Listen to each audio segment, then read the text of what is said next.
Legally Blonde was not my favorite. I hate that movie. Yeah. Jury Duty with Pauly Shore.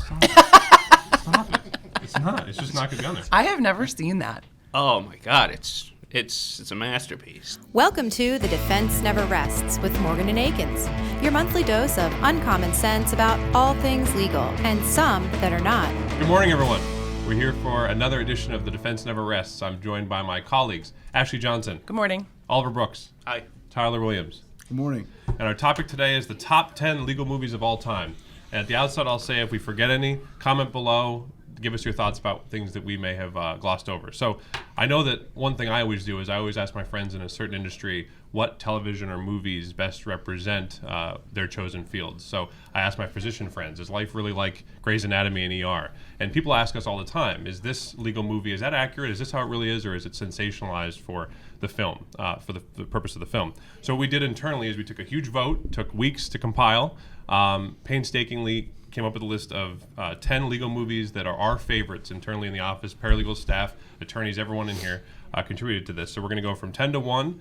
We're going to briefly talk about each one. We're going to talk about how realistic we think it is, good takeaways from it, and things that the public may not know about how life really is an attorney kind of taken from these movies. So let's start with number 10. It's a 6-way tie, unfortunately, between Kramer versus... And spoiler alert, Jury Duty with Pauly Shore just didn't make the list. That didn't make the list, and the other one that didn't make the list was Legally Blonde, because half the people voted for Legally Blonde, half the people voted for Legally Blonde 2, and there was no coalescing of Legally Blonde fans. Isn't it the same movie? I don't. I've never seen either, but I think it's the same okay. movie. So that didn't make the list either. So if you're looking for that, it's not on here, and you should talk to the voters about that because they're the ones that screwed that up. So 6-way tie for 10th: Kramer versus Kramer, Ted 2, People versus Larry Flint, Michael Clayton, Primal Fear. So let's start with the first one real briefly: Kramer versus Kramer. Anyone seen it? What's the takeaway? I have seen it, and it's about a divorce. What I took away from it, it's been a while since I've seen it, actually, but essentially it's just a divorce and a custody case, and the custody is ultimately awarded to the father or to the mother under the tender years doctrine, and ultimately the mother decides that the son would be better off staying with the father. So, Okay. Good movie. I've never seen anyone else. Meryl Streep, it's classic. Okay. Ted 2. Fantastic. What are the big takeaways? It's a goofy movie. That's what it is. There's no real legal precedent to it. It's just funny. Why is it on this list? Because I only saw Ted, not 10. Because it's hilarious. Is it about the law? Ted is an animated talking bear. He gives himself a last name, which is Clubber Lang, which is Mr. T's character in the Rocky movies. And he moves the court to hold that he is a person rather than property, it doesn't work out for him. But everything that happens in the movie is funny. There's no legal significance to it, at least in my opinion. Super funny, though. It is hilarious. Okay, well, maybe I should put that on my list. People versus Larry Flint. Oliver, this table is the only one that's seen it. Yeah, excellent movie. Not only because it is a pretty good representation of the historical precedent of what Larry Flint went through, even, love or hate the guy, the founder of Hustler magazine, I think it's hard to argue that he was not a champion of the First Amendment. Actually got kind of shot and paralyzed over the whole issue. And he makes a cameo in the movie. He's the judge. Oh, really? Yeah, Woody Harrelson plays his character in the movie. He plays Larry Flint's character, and has Courtney Love as his wife, which you don't need to say anything more about. We understand what that means. Michael Clayton, one of my personal favorites. Anyone seen Michael Clayton? Yes, I've seen Michael Clayton. George Clooney's character, he is basically the janitor for the law firm in that he cleans up issues and certain problems that are taking place. And one of the biggest problems in the film is that one of his friends and a colleague who's defending a certain company that makes a weed killer in a civil case learns that this product is actually doing a lot of damage, and he has a bit of a mental breakdown and decides to start helping the lead plaintiff in the case. And it's all these issues with how George Clooney is going to handle that issue in terms of whether his loyalty remains to his friend or to the firm or to the client. So it's a very fascinating Fantastic movie. Almost Tilda Swinton is in that. One of my personal favorites from Doctor Strange and Constantine and some other stuff. She's great. And Snowpiercer. She was in Snowpiercer. Ever see that? No, I have Unwatchable. not. Really? I tried to watch it 3 Wow. times. The same guy directed Parasite, which is out now. Plug, great movie. Oh yeah, I'm sure that's next on my list. Okay. Well, we'll go Christmas Eve. I'll make a reservation for Christmas Eve. And then the last tie for 10th was Primal Fear. I don't think anyone's seen that but me. This has to do with an altar boy with a stutter who kills a priest and is defended by Richard Gere. The altar boy is played by Edward Norton. And the long and short of it is that he fakes the fact that he has dual personality disorder. He ends up not, and engineers his own insanity defense, was put in a mental institution. And I think the takeaway from that is your clients aren't always upfront with you with what they might be sharing or having or what documents they have or their position on things. And you have to be really careful at the outset to vet your clients, just like you're vetting opposing counsel and their clients via cross-examination or deposition. All my clients tell me everything. Well, then you got a skill. I'm glad You got to work on that. I'm glad we're colleagues. I'm glad you're on my team. All right, number 9. We're done with the ties. Number 9, A Time to Kill. Matthew McConaughey, Samuel L. Jackson. Anyone want to talk about it? I have not seen it. Okay. That's great. It's about jury nullification. Samuel L. Jackson's daughter is violently attacked by these white guys in the rural South, and they're tried and acquitted. And he goes into the courthouse and shoots them and kills them in front of everybody. And then he is tried, and that's what the case is about. It's sort of a textbook jury nullification case. Sounds uplifting. Yeah. I don't know if I could. Well, I think at the beginning he tries to move venue right to a more ethnically diverse true. place because it's the town is rife with Klansmen and bias.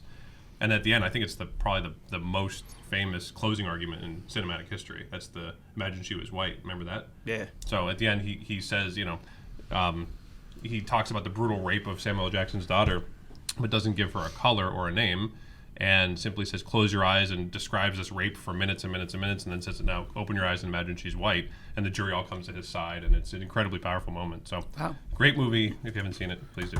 Number 8, Aaron Brockovich. Not seen it. Anyone seen it? I have. It's a Okay. classic Julia Roberts movie. Also, it is a true story. It's based on a town, it's called Hinckley. It's a Mojave Desert town. Their water system was polluted by Pacific Gas and Electric, who was illegally dumping chemicals into the water system.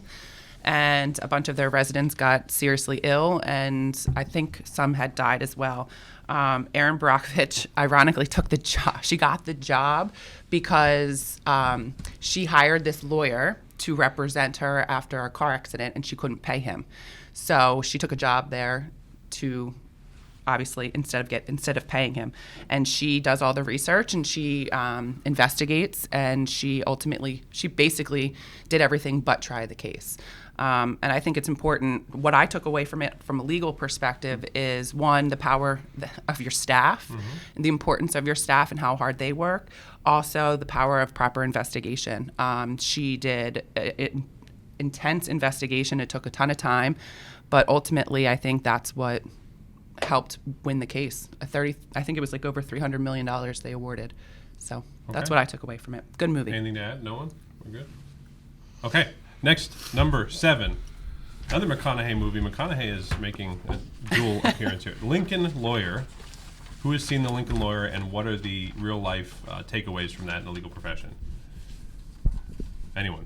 Okay. Lincoln Lawyer. It was your vote. I wasn't my vote. I've seen it. I have other people at the table that have seen it. Lincoln Lawyer, Matthew McConaughey represents Ryan Phillippe, who I only know from Cruel Intentions. I don't know anything he's ever been in besides Cruel Intentions. Do you have any? What was the one where he was 54, about Studio 54? Oh, I yes, think he was in that. Yeah. But where has he been? Where is he? He's married to Sarah Michelle Gellar, isn't he? Or that's Freddie Prinze Jr. No, he was married to Reese Witherspoon. Right.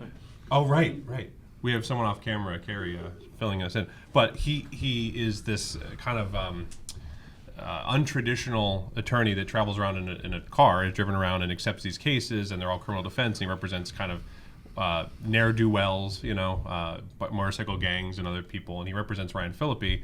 The long and short of it, without going into too much detail, is that Ryan Phillippe is, at the outset, appears to be innocent, but that not only does he admit to Matthew McConaughey that he's guilty, he's also guilty of another crime that Matthew McConaughey had a former client plead guilty for years ago, who's in prison.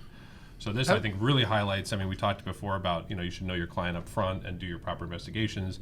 Matthew McConaughey, up front took the case to kind of help his career, and then once he found all this out, then the question is, does he try to get out of the case? Does he stay in it? And of course, he's being trailed by people, and it's a little more sensationalized than it normally would be. But the question being, if you find out that your client's not only guilty of this crime that you're actively representing him for, but then a crime that someone else, that former client's sitting in jail for, what do you do? And it is it's quite a predicament. It is, and it's not something we face because we don't do criminal law in this office, but it's we do have kind of mini versions of that on occasion that we have to deal with. Number 6, Devil's Advocate, another sensationalized movie, but anyone want to tackle that? I have not seen it. Okay, I have, but I mean, it's a very interesting movie. Mm-hmm. Keanu Reeves portrays a young attorney in the South who's undefeated in defending mostly criminal cases, and he ends up getting recruited by Al Pacino to come work in a fancy New York law firm. However, it turns out that Al Pacino is actually the devil, and some interesting things come out of that. Mm-hmm. Yeah. Okay. To me, the most interesting part of the whole movie is that Keanu Reeves' career, once he moves to the big city and starts working for Al Pacino, it literally poisons his wife, and she just withers into nothing. And she's actually kind of a significant character in the story because she's the barometer for how bad the life under Pacino really is. And plus, it's Al Pacino. You can't miss if you have a movie with Al Pacino. No, The Irishman, very good. Is it? It's about Nipa. You know that. Phenomenal. It's about Nipa. I'm just letting everyone know it's about Nipa. You guys are always all over me about Nipa. I just watched it like a week ago, and it's almost all in South Philly, buddy. Well, It is. I was at Villa de Roma this weekend, just a side note. Well, but It's not Nipa. It's South Philly. then he took creative license because I'll tell you right now. Okay, next, To Kill a Mockingbird, number 5. Anyone want to handle it, tackle it? To Kill a Mockingbird, the old version. I read the book, Okay. not the movie. Well, I think I think I speak for all of us that Atticus Finch is at least in the top 5 of most heroic and well-known attorneys, fictional or otherwise, of all time. I mean, he's people aspire to be him in the legal profession all the time, and I think everyone knows the To Kill a Mockingbird story at this point. It's one of the most famous novels and movies of all time. I think it definitely highlights the role that the law plays in changing societal norms and rights for minorities, and we're going to tackle this in some later movies too. But the law is always at the forefront based on your constitutional rights. It's always at the forefront of making change in this country, and I think there's never been a more apt representation of that than To Kill a Mockingbird. So, classic in all senses of the word. I think if it was filmed in the 2000s, it would be number 1. But I think just the fact that it's in black and white, people don't. Yeah, I mean, for me, one of the bigger takeaways from that movie is that the jury had made up their mind before they heard any evidence in the case, and it was incumbent upon Atticus Finch to totally overcome that predisposition of guilt. The idea that there was going to be a factual weighing in the case is from the beginning that doesn't exist. The guy's guilty, and now Atticus has to get him away from the jury's understanding of guilt, which is not how it's supposed to work. But we see that in particularly in our products cases. You have somebody who's mangled or dead or in really, really a bad state, and people assume that the product is what caused that issue, not that hundreds or thousands of other different factors could have weighed into that. Maybe they were on drugs, or maybe they weren't paying attention, or maybe somebody modified it, that sort of thing. But it's the same idea. No jury walks in my opinion, no jury walks in with a blank slate. They just don't. I agree. All right, number 4, Liar Liar. Jim Carrey, classic. A classic, funny one. I don't think it's realistic at all. Obviously, his son, makes a wish that his father can't tell a lie for 24 hours, and it just so happens that it was done on a day where he was arguing a very important case for him in his career. So obviously, 24 hours he doesn't lie. Like you said, a classic Jim Carrey movie. just in my experience, what I took away one little bit, when he calls and tries to ask for a continuance, and he can't lie, it's hilarious. In my experience, it's just funny because you get all kinds of excuses for people asking for continuances, whether it be responding to discovery or anything, time extensions. And I just thought that was really funny because I think it's true that you do get a lot of lies in those situations. Yep. So. Yep, and I'm sure if most people that watching just see the film is called Liar Liar, they might as well assume it's about attorneys. Yeah. That probably goes part and parcel. Number 3, we're in the top 3. The bronze medal goes to, aptly because of where we're filming, Philadelphia. My favorite. Is your favorite movie? Favorite legal movie? Favorite movie or legal No, movie? Dirty Dancing, but No, they're very similar. Same topic, same level of. But yes, this one's a big one for me, and this is one of the reasons I actually went to law school. And ironically, the first jury trial I participated in was in that courtroom. I don't know if they actually filmed it there, but that was the courtroom that they depicted in the movie. Was it in City Hall? Right over at City Hall. Yep. So. Anyone else see Philadelphia? Great movie. Fantastic. I've not seen it. Yeah, it's cool. There's a bunch of landmarks that have been transformed for various purposes. I think actually isn't Denzel Washington's office was a bar in Rittenhouse area, I think. Oh, I don't know. I don't know. I forget. Yeah.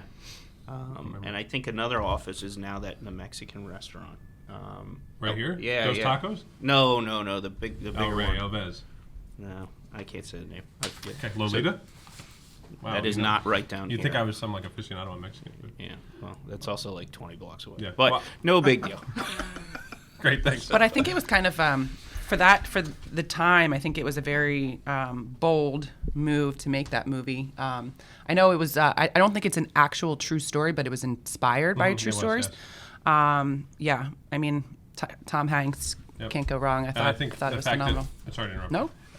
The African-American attorney representing a fellow discriminated against. I mean, Denzel Washington faced discrimination. He saw kindred spirit in Tom Hanks. And he was homophobic in the beginning. He and was, then, yep. He and then it refused came the case, to yep. And so I think it's another example of law making societal change. And I think that movie is in '93. I had to look it up yesterday. Is it really? And that's not peak, AIDS epidemic, but I mean that's right around the Magic Johnson. I mean that was a big deal then. I mean that was a big topic in America then. So, all right, the final 2. Before we even get to the number 2, I have to say this is my father's favorite movie. I think it's tied between Jeremiah Johnson, Mountain Man, and My Cousin Vinny. So you want to talk about 2 different types of movies. Yeah. It's like that's the tie in his mind, but he quotes it constantly. I'll just leave it at that. But My Cousin Vinny, anyone else could talk about this. I'm sure we'll talk about this for a while, so anyone shoot. I just think as a young attorney, it's a great movie because it teaches you so many different lessons. I mean, they've got lessons with respect to criminal procedure, with the rules of evidence, with trial advocacy and attorney-client representations, ethical issues. I mean, it runs the gamut in terms of all different things that you need to know as a young attorney. Yep. And I think in our office, our office practices in 3 states. It's a firm we practice in, 8 or 9? And I think it definitely highlights the differences in venues and how courts receive things. I mean, My Cousin Vinny with Joe Pesci goes down and represents his cousin in a criminal matter, and then the way he dresses, talks, acts. I don't know who's the actor that plays the judge. He's been in lots of stuff. I don't know his name. He was in the Addams Family too. Yes, He was Lurch. he I was, can't yes. remember his name though. Yeah. Yeah. But he's my favorite character in the movie. He's great. He's fantastic. But I mean, remember he has to buy the new suit, and he has to buy the one with the coattails. Remember that? And he says yutes, and they don't understand what that word means, and he doesn't understand the words they're saying. So I think it highlights. I think people generally say, well, you're a lawyer, you can do a case in Alaska, you can do a case in Lower Slobobia, and it's not the case. I mean, in where? You never heard that? It's like a turn of phrase, Lower Slobobia. Never heard that one. Okay. It's news to Timbuktu? me. Timbuktu? Is that you? Okay, fine. But it's as all of us know, that's not the case. I mean, No. there's tons of local rules, and additional local rules. There's just a local flair about places that that's very, very different. Yeah, look, my wife's from the South, and the whole thing with the grits is like her favorite part. Where, he's like, "What is this?" He goes, "Those are grits." He goes, "You've had grits before." He's like, I have. I just never actually seen a grit, Yeah. It's great with cross-examination. It's just fantastic. It's a really good. And it's just funny, too. And the judge hates him, which I can Yeah. empathize with. I really can feel for that. Yep. And the guy on trial is the Karate Kid, right? Daniel's son. Ralph Macchio. Yeah. Yeah. Anyway, It's also scary that there's attorneys out there that have taken and failed the bar 6 times. yes, And knowing that there are certain clients that do get stuck with those that's right. attorneys. Yeah, absolutely. Yeah, it worked Although out. here it worked out. It did, yeah. All right. Number one, before you watch this portion of the video, think in your head for a second. If you can guess what's not been on the list, I think you probably can be able to do this. But if not, comment below what you think number one should be. Jury Duty with Pauly Shore. Stop it. It's not. It's just not going to be on there. I have never seen that. Oh my God, it's a masterpiece. It's There's a no ma- other way to Can we describe give that an it. honorable mention at least? Honorable mention. Okay, let's do that. It is horrible. Honorable mention. What didn't make the list before we get to number one that you would have preferred to have on the list? You had pretty high, it didn't make it. I think all of mine made it. Well, you know. Legally Blonde was not my favorite. I hate that movie. Yeah, I don't know why people were so geeked. I think of all the votes we had, that was number one on like 3 ballots. I don't understand that. What did you vote for? Do you remember? That didn't make the Everything that I voted for is on the list. list? Great, thank you. Yeah. Okay, I voted for Pelican Brief, which I love. Oh, that is a good one. And I don't know. I Oh, was civil action. a civil action. Yeah, with John Travolta. How old is it? I think it's from the early 90s. Okay. But it's a case where he is a plaintiff side firm and he runs it into bankruptcy, trying to prosecute a case where there's a certain type of contaminant that's polluting the water, very similar to Aaron Brockovich. And he gets a very, seemingly at the time, a fair offer to settle, and he doesn't even take it to his clients. He just says absolutely not on the spot, which highlights some concerns with the duty to bring any kind of reasonable offer to your client for settlement. But it's a very, very interesting movie. Between Aaron Brockovich, Michael Clayton, this movie, and then do you see this movie that's coming out with Mark Ruffalo, Dark Water? Yes. Yeah. I mean, you think that there would be pollutants in the ground at every corner. I mean, that seems like a there- pretty there might common be. theme. There might Yeah. be. Might be. Fine, not NEPA. I voted for Scent of a Clean water Woman. up It's not really a Scott's legal country. movie, but the end of the movie is like a quasi-legal proceeding to expel one of the students of the Baird Academy or Baird School, Right. and then Al Pacino, again, you can't miss with him, comes in, and it's quasi-legal. It is, and he's blind in that, right? Is that Yeah. one? Yeah. Yeah, That's a fantastic. great scene. All right, number one. Without further ado, I think all of us have seen this. Tyler, you have not seen this, which I find. That's I don't appalling. know what there's Well, just got problems. Tyler wasn't even old enough to get into the theater to see some of these movies. I mean, Number one, A Few Good Men. But you've seen the scene. The scene. I've seen the scene. Okay. You've seen this scene, course. okay? The scene, Okay. yeah. Okay. A Few Good Men. Who's seen it? Who wants to break it down? I'll let you break it down. Well, I'm not going to go through the whole plot. I'll simply say I think it shows great investigation. I think it shows it shows the ability of attorneys to work as a team. Remember, it's who are the three? Demi Moore, Tom Cruise, and then what's the short guy? Sidney Pollack? No, not Sidney Pollack. Who's the guy? The short guy that's in it with them. Oh, I don't I know. don't know his name. I'm Yeah. bad with names. Anyway, Yeah. it's the three of them, and I remember the scene where Tom Cruise is holding a baseball bat. Remember Yep. that? And he's hit, so I think it shows that and we do that in our office all the time, as we collaborate and try to attack both the investigation factually and the legal strategy from different angles, and you get different ideas. And all three of them, I remember for most of the movie, are running around, flying to places, interviewing people, collecting documents, and that's really, I think, an important thing that we deal with. Classic war room when Yes. you're preparing Yep. for trial. That's right. Yeah, all the documents laid out on the table, and then of course the most fantastic cross-examination scene in history, where he lures was it Kendrick? I forget his name. Was it Nick Kendrick? Who plays by Jack Nicholson, into a false sense of security, kind of pumping him up. He sees him as he has a lot of bravado and machismo about him, so he says anyone would follow your orders, right? Absolutely, to a T. You can't break orders. You can't break ranks. This is the Marines, etc. And then he turns it on him and says, "You order the code red," and he says, "You something right I did. I can't say it on the air." And then that's the "you can't handle the truth" speech. And I think that's the best cinematic representation and the coolest scene ever, and probably in a legal movie, of flipping someone from luring them one way and playing nice to bad copping them and coming over the top. I agree. I think it was a phenomenal cross-examination. Yeah. Obviously, it's a movie, but What I like is Tom Cruise. He's starting to get his sort of his steam going, and he totally oversteps bounds with how he handles Jack Nicholson and the judge. At one point, he's like, "I prefer if you refer to me as Colonel," and then the judge orders, Jack Nicholson back on the stand, and he goes, he says something to the judge, and the judge is like, "You're going to refer to me as Judge or Your Honor." It's like there's kind of a cold,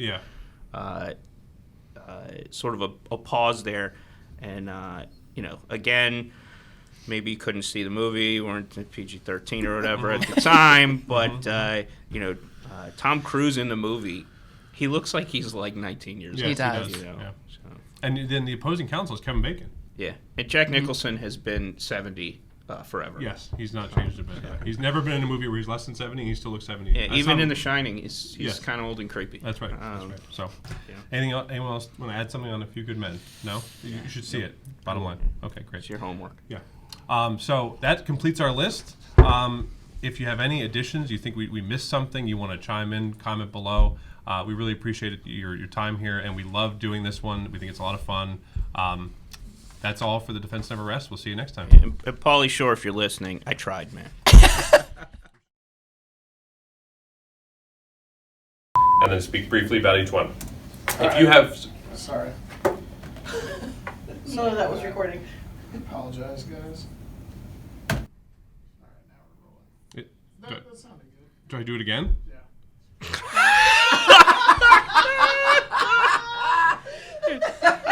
I love. It sounded good to me. Not recording. Yeah, my bad. That's my bad. When the little snappy thing goes, you gotta hit record, man. Tell me if it's okay to go.